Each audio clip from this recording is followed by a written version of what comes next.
Hello বন্ধুরা, আজকে আমি আবার একটা ভিডিও নিয়ে এলাম তোমাদের সামনে। আজকে দেখাবো ভোলা মাছের ঝাল। তো ভোলা মাছের ঝালে কি কি উপকরণ লাগে তোমাদেরকে সবাইকে দেখিয়ে দিই।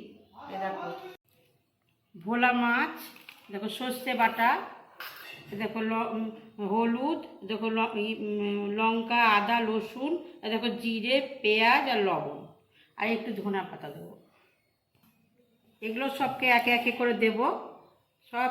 করে দেব, দিয়ে তখন কড়াইতে তেল দেব। মানে এই মাছ ভাজা হয় না, ভাজলে লেগে যায়। দেখো সবকে এবার ম্যারিনেট করে নিলাম।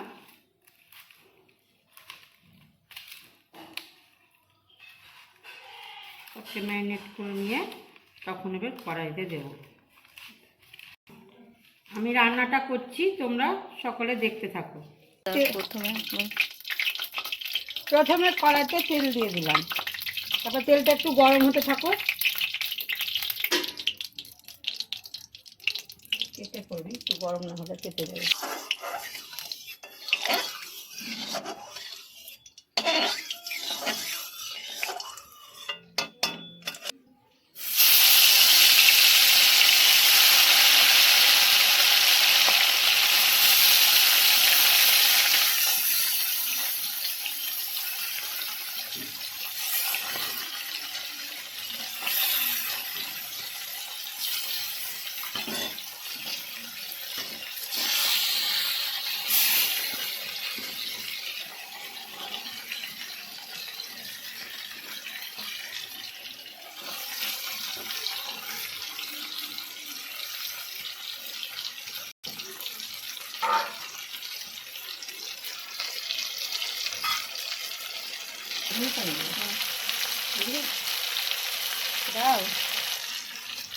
মশলা ধোয়া জলগুলো এটা দিয়ে দিলাম, হতে থাকে।